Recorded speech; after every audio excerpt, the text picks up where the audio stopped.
देखो, एक्सेल को समझने के लिए सबसे ज़्यादा इम्पॉर्टेंट है एब्सोल्यूट रेफरेंस। अगर आप एक्सेल में एब्सोल्यूट रेफरेंस को समझ जाते हैं तो इसका ये मतलब है एक्सेल में काम करना बहुत आसान हो जाता है। एब्सोल्यूट रेफरेंस बेसिकली, रेफरेंस मतलब होता है किसी का एड्रेस, मतलब रेफरेंस मतलब किसी का एड्रेस। फॉर एग्जाम्पल, सपोज यहाँ पर 2 लिखा है। अब ये 2 कहाँ पर लिखा है? A3 पर। तो इस 2 का रेफरेंस क्या है?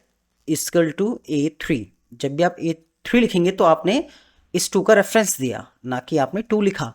पर जैसे आप एंटर प्रेस करेंगे तो आप देखेंगे यहाँ पे 2 आ जाएगा, तो इसको बोलते हैं रेफरेंस।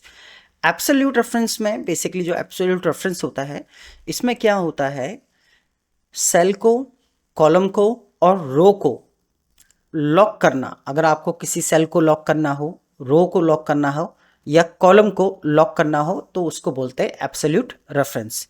इसके टाइप्स होते हैं, मतलब अगर आप सेल को लॉक करना चाहते हैं, आप चाहते हैं रो लॉक हो जाए, सेल मतलब ये बॉक्स, आप चाहते हैं ये रो लॉक हो जाए या ये कॉलम लॉक हो जाए, तो इस प्रक्रिया को बोलते हैं एब्सोल्यूट रेफरेंस। एब्सोल्यूट रेफरेंस 3 तरह का होता है। एक होता है आपका रो एब्सोल्यूट, दूसरा होता है आपका कॉलम एब्सोल्यूट, और थर्ड होता है आपका रो एंड कॉलम एब्सोल्यूट। तो ये 3 तरह का एब्सोल्यूट रेफरेंस होता है, जहां पर row absolute, column absolute and row and column absolute. मतलब यहाँ पे सीधा सा मतलब है, अगर हम रो को लॉक करते हैं तो इसको बोलते हैं रो एब्सोल्यूट, अगर हम कॉलम को लॉक करते हैं तो इसको बोलते हैं column absolute, and row and column दोनों को हम क्या करते हैं, लॉक करते हैं, तो इसको बोलते हैं row and column both absolute.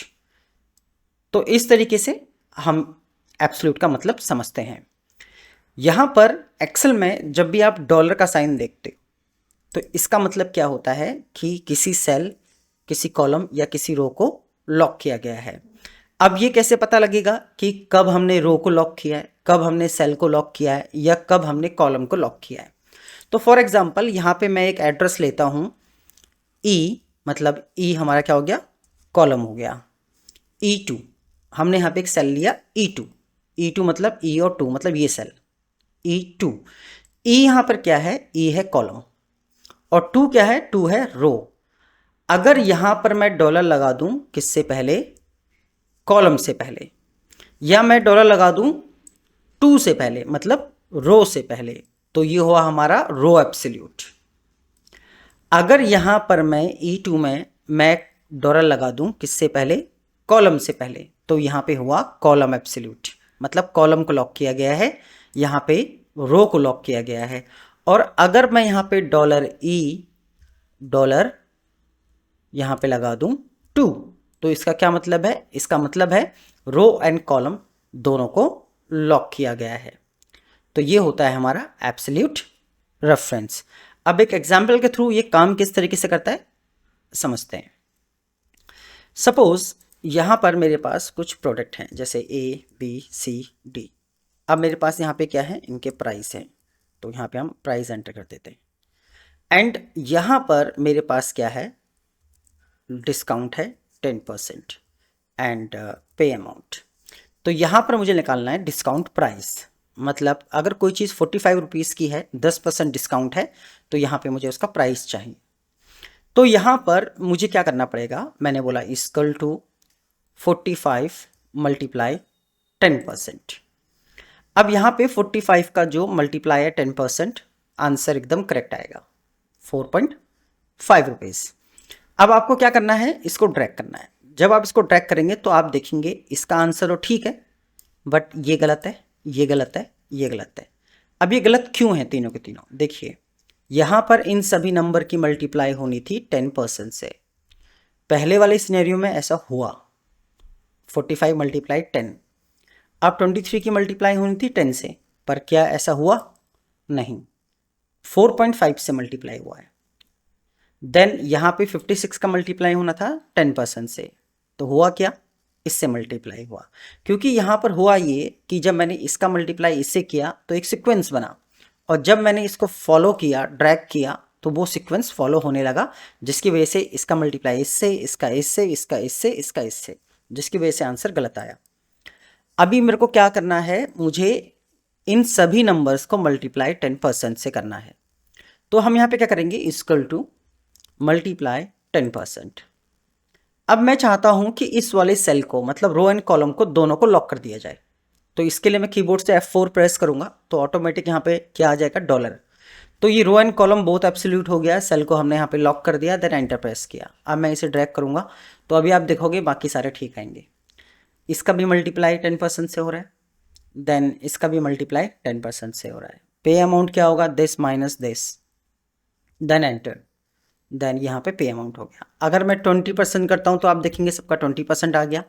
100% करता हूँ तो आप देखेंगे सबका यहाँ पे 100% आ जाएगा। क्लियर। तो यहाँ पे इस तरीके से क्या है, आपका रो एंड कॉलम दोनों को लॉक किया जा सकता है। अब यहाँ पर क्या है कि यहाँ पर जो ये है 10%, ये 8 रो है। अगर मैं यहाँ पे ये मल्टीप्लाई ये करता हूँ 10%, अब यहाँ पे क्योंकि मैं जानता हूँ जो रो है वो 8 है, मुझे इस रो को लॉक करना है। तो रो कौन सी हमारी, 8, मतलब ये। अगर मैं डॉलर यहाँ लगा दूँ तो इट मीन्स ये रो लॉक हो जाएगी, एंटर। तो आप देखेंगे तो भी आंसर एकदम परफेक्ट आएगा, क्योंकि बेसिकली हमारी नीड सिर्फ रो को लॉक करने की थी, ना कोई कॉलम को लॉक करने की। तो सिंपल सिंगल डॉलर भी अगर आप यहाँ पे पुट करते हैं तो भी आप इस टास्क को परफॉर्म कर पाएंगे, क्योंकि मुझे 10% वाली रो को क्या करना था, लॉक करना था, जो कि रो नंबर 8 थी। तो इस तरीके से यहाँ पे आपका रो क्या होगा, लॉक होगा। एक एग्जांपल से और समझने की कोशिश करते हैं।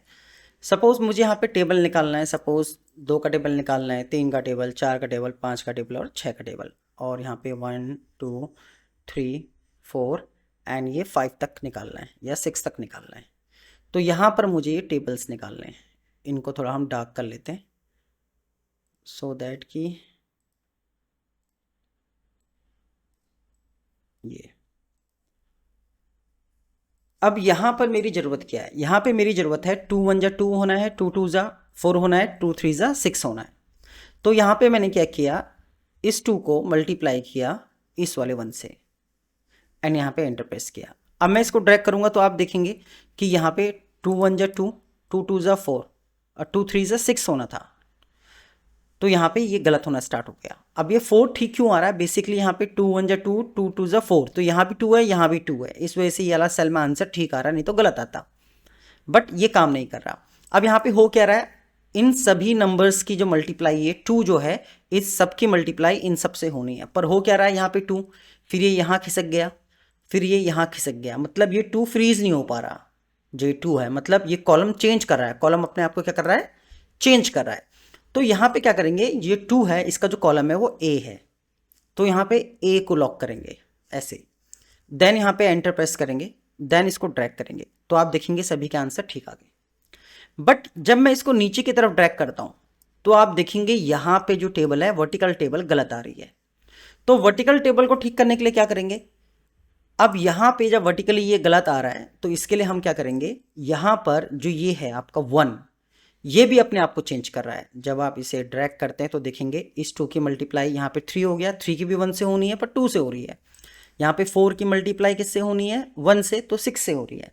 तो यहाँ पर ये क्या है, ये है आपका जो 1 है, 1 किस में है आपका, जो 1 है B7 में, B7 मतलब 7 रो नीचे की तरफ खिसक रही है, तो यहाँ डॉलर लगा देंगे, देन एंटर प्रेस करेंगे, देन सिंपली इसको ड्रैग ऐसे करेंगे तो आपको ऐसे भी सही आंसर मिलेगा, और नीचे को भी ड्रैग करोगे तो भी आपको टेबल ठीक मिलेगी। और टेबल इस तरह से भी आपको करेक्ट टेबल मिलेगी वर्टिकल, और ऐसे भी आप देखेंगे तो आपको टेबल एकदम ठीक मिलेगी।